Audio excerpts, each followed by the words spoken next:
Hi, welcome to New England Cuisine, the program that celebrates the terrific food and flavors of New England. I'm your host, Scott Summerfield. Well, New England produces some of the finest seafood in the country. And tonight we're making that seafood Italian style. And who better to show us how than chef and owner Rob Maffucci from the multiple award-winning Vito's by the Park in Hartford, Vito's by the Water in Windsor, and Vito's in Wethersfield and Newington. Vito's has been named one of the top 10 independent restaurant groups in the country by Restaurant Business Magazine, and Rob has been recognized with numerous local and national honors, including the prestigious 40 Under 40 Award. Well, we're delighted to have you with us tonight, Rob. And My pleasure. We would like to thank Vito's for supplying us with all the great ingredients that we're going to be working with tonight. So, Rob, what's on the menu tonight? Oh, tonight, because it's the season for seafood, I wanted to do a nice mussels dish. Oh, great. And then afterwards, we're going to do a ciampino, which is a mixture of a lot of different seafoods. You can do it differently, but you can do it white, you can do it red, but we're going to do it red tonight. So we're going to have a lot of fun. Great. And then I'm going to finish off with a really light salmon dish with a salsa made with cucumbers, tomatoes, and peppers, and you'll see it's fun. All right, so let's get cooking, huh? Or you get cooking. You know, you can watch. You know, that's okay. I can help you. This is a simple dish. Of course, most of my dishes are simple. But good. And what we're going to do is we're going to flash fry some mussels, and then incorporate some. Well, first, actually, we'll do the olive oil. We're going to do some roasted garlic. This is like a garlic confit. You know, when you roast it in olive oil, and you roast it, and then you roast it again. It becomes like a perfect little spread, and in this case, it's gonna be the basis for our mussels, and we're gonna add a little shallot, a little fresh tomato, nice, and then finish off with a little cream and some fresh herbs, and it's just gonna be to die for, hopefully. Yeah, it sounds great. So let's. So you got olive oil in the pan? Yeah, let's get started here. I'm gonna put some shallots. Get those cooking. Shallots are nice because they're mild. Yeah, yeah. And there's some roasted garlic. Garlic. Wow. Don't be shy with this. No, because the more you roast it, it's so sweet. Right. It's a whole different flavor. Mussels.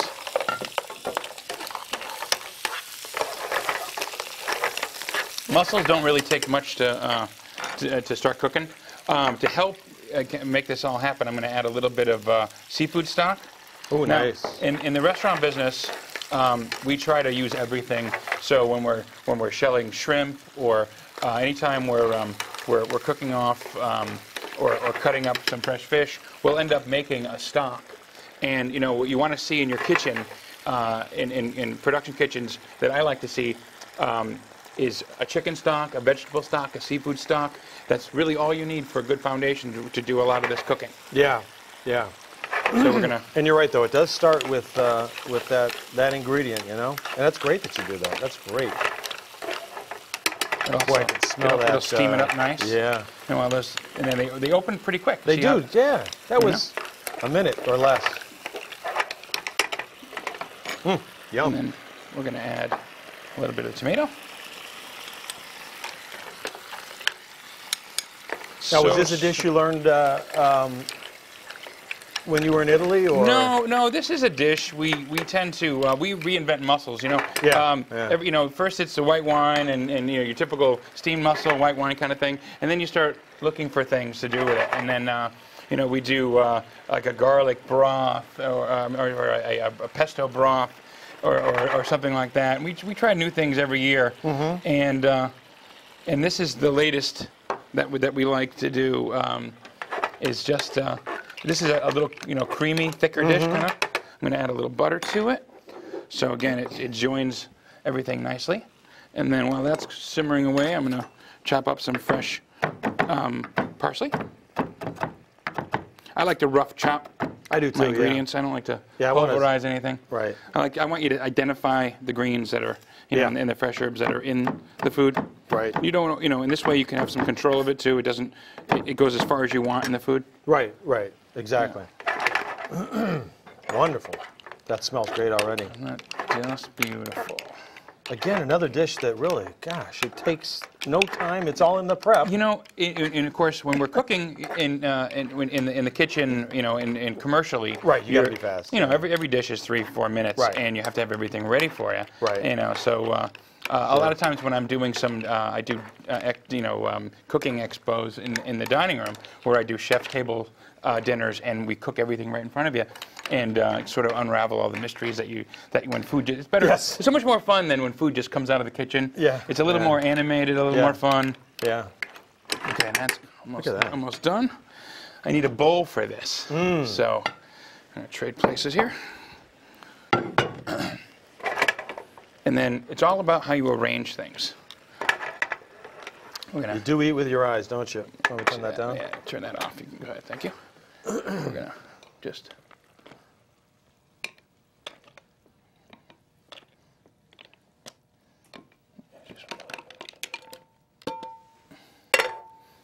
Wow, that's beautiful. We want to arrange it so you can see it. That'd be great as an appetizer too, for This the table. is right? an appetizer that we serve. Yeah. In both Hartford and Windsor, in our 2 locations in Hartford and Windsor, and it's a favorite. Yeah. And it's a very popular dish that we've done. Give me that and a French baguette or a nice Italian Oh yeah, now loaf, you're talking. right? Now you're Crusty talking. bread. That and a nice glass of Vernaccia maybe, and you're all set. So Yeah. it's really it's simple, but yet again going with that Italian theme that we have. It's fresh, local, and quality. Yeah. And Now, that's- tell me that's about the. I know you were saying you were back over in Italy about a year ago, and you had another story you were telling me about knocking on a door of a kitchen and getting in there. To really see what and they were that's doing. always fun. Yeah. And again, it's when you see these big cast iron stoves that you don't see any fire. Everything it's coal, like coal-fired stoves, and it's just this big piece of iron, and you have a little simple marinara on the stove. You have a couple of stocks. You have a fire. You have a nice fire pit for grilling, and olive oil, lemon. That's it. And that's how they make everything. And it's really so simple how you incorporate all these beautiful fresh ingredients. And when you're ordering, when you're eating in Italy, you're getting, first you might try your antipasto course, and then your pasta course, and then eventually a meat course. And you don't get all the stuff on a plate.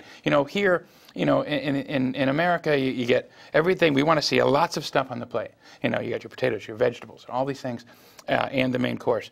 And in other countries, they don't do that. It's Italy, in the Mediterranean, you get course by course, simple plates. When you get a piece of fish, you get a fish. You get the whole fish. Yeah. It looks right at you. Yeah. And you gotta enjoy it. Yeah.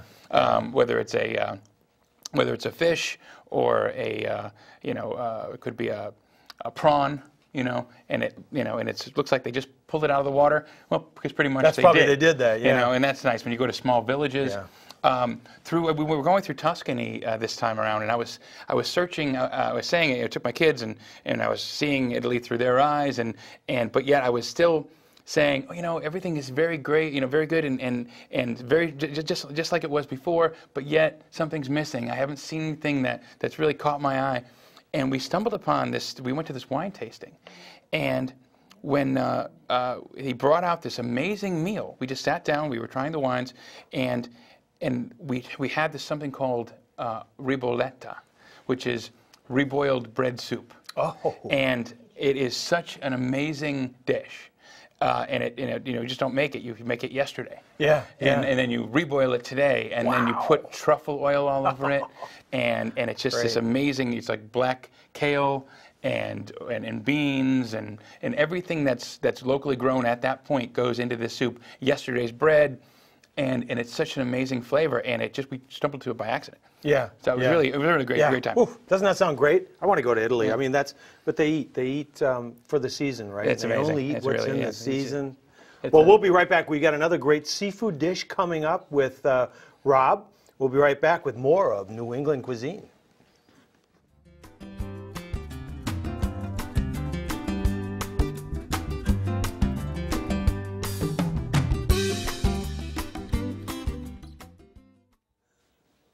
Hi, we're back. See, we weren't gone that long. And now we've got one of my favorite dishes. Rob, this is cioppino. Tell me a little bit about the cioppino. Cioppino is a combination of lots of seafood. Whatever you have, whatever is available. You can use, scallops, shrimp, calamari, crab meat, lobster. Whatever you have available, that's what goes into a cioppino.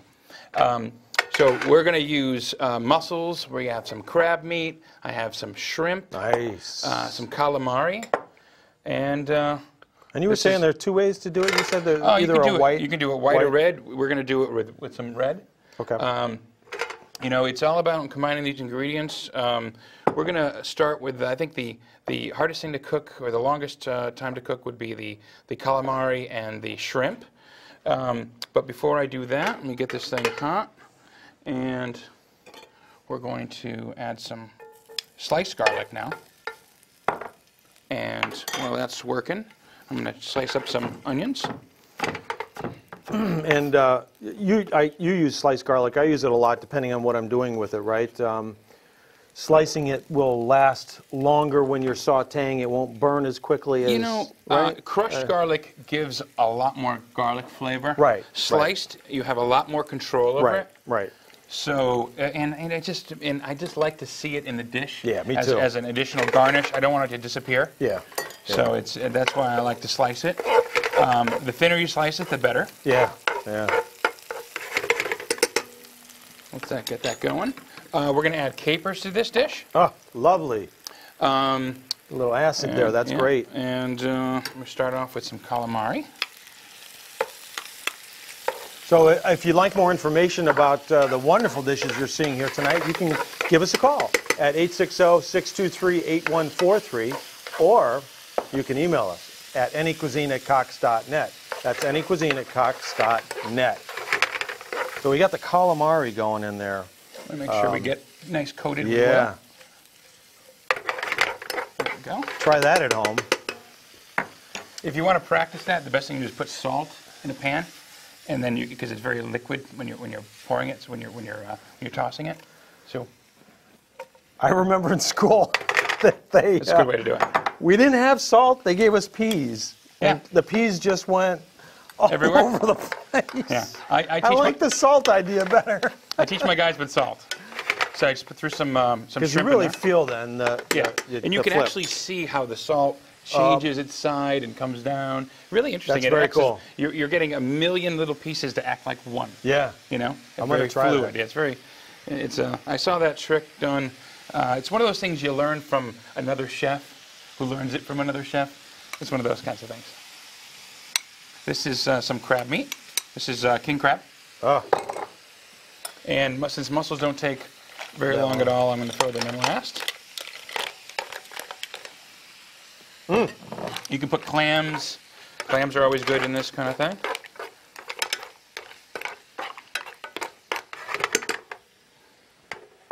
That's going to take a minute.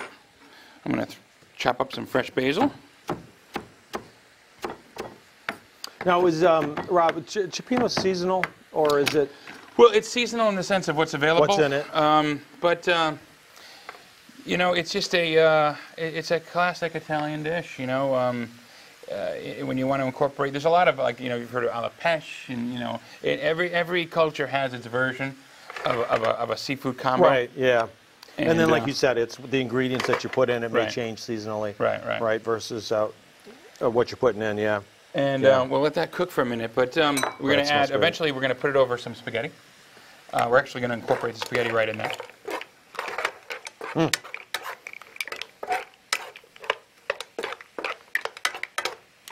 This is a great dish to do for a party or a family, right?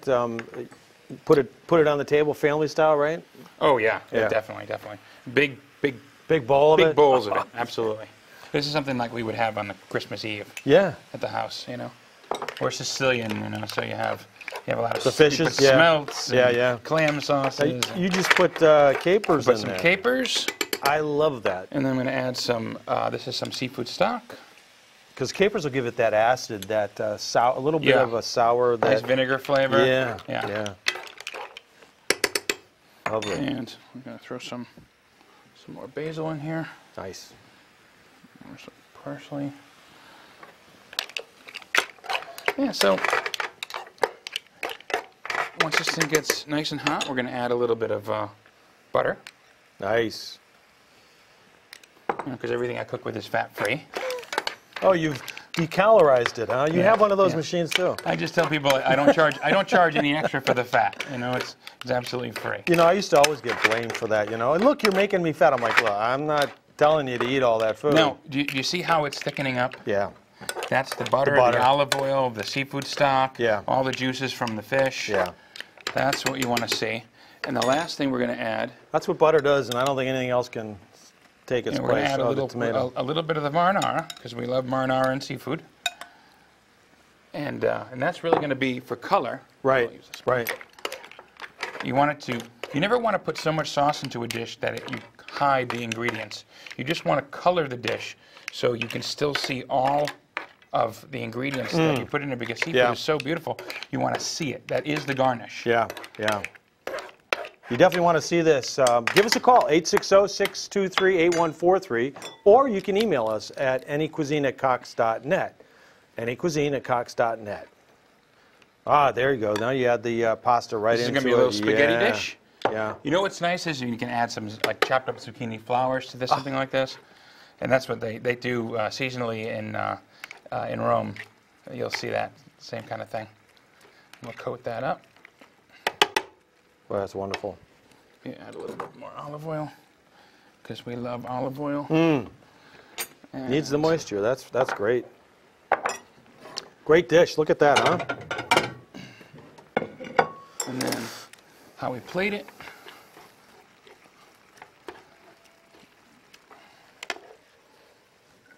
Put the pasta down. And then we're going to decorate the food. Decorate the pasta with the seafood, starting with the mussels. And hopefully ending up with the shrimp on the top. Yeah. Cooked just perfectly. You don't want to overcook your seafood. Yeah, the whole dish, 5 or 6 minutes from the time that seafood went in. Wow, that's beautiful.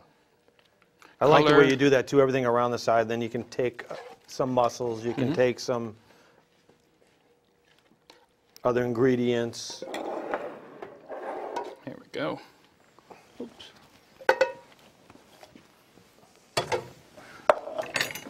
And lovely. Look at that. Voila. Wow. That's just a great dish. That is just a great dish, and it's really so simple to make. That's cioppino, and do it seasonally with whatever seafood that you have that's available. We'll be back. I've got one more dish that I'm going to do, and it's a pan-grilled salmon with a little twist on a salsa for the top of it. We'll be right back with more of New England Cuisine.